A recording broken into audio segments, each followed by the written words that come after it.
For those of you who have read the book Rich Dad, Poor Dad, the author, Robert Kiyosaki, he also writes a book called Cash Flow Quadrant. Within the last couple of weeks, I've been reading this book and I've read bits and pieces of it, and one thing stood out to me. He was describing this story of him buying real estate, and it was quite a large and prestigious property, and he was buying it, and the person who was selling him the property knew that him, Robert, really wanted to buy it. He knew that he really wanted to buy it. So he kept changing the terms and conditions of the contract as they were getting closer and closer to making a deal. And that got Robert extremely frustrated. And Robert said that his natural instinct and his natural nature is to be explosive and burst out in anger, in frustration when he faces situations like this. But what he did, he paused. He said, "Can I please call my wife?" He left and he called 3 of his mentors. And whilst the deal didn't go through, the reason I'm telling you this is because he still uses those 3 different techniques in sales situations when you're wanting to buy a property. Negotiation techniques.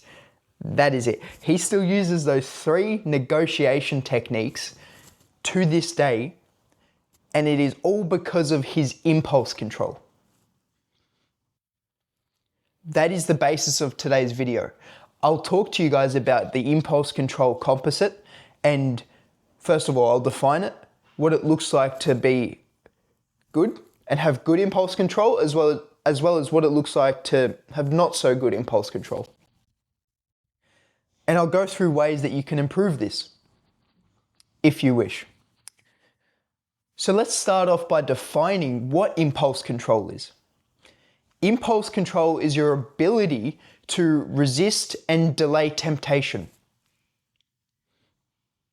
It's your ability to control your impulses. And how you can do this? For me, I've found replaying the situation in my head, just briefly. At first, I was doing it while I was journaling. And the more that I did that, the quicker and the more easily I was able to do it in person without needing to write anything down. I was just doing it up here. So it's through coming to terms and realizing what the situation is and just pausing for a second. Just breathe.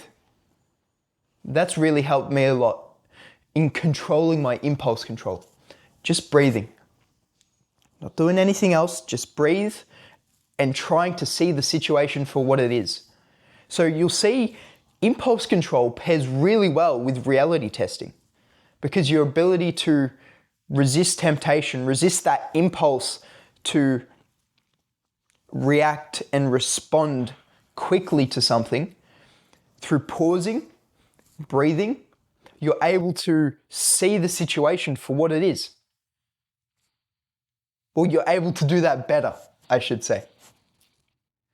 So that's what impulse control is.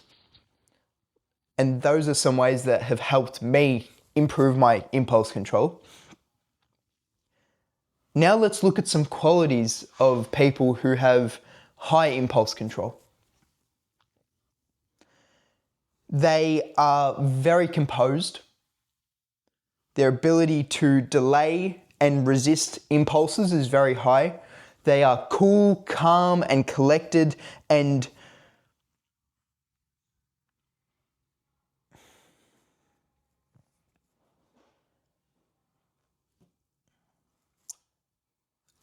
if you don't know what I'm looking at my little notes here. And I'm trying to frame this in a way that it makes sense.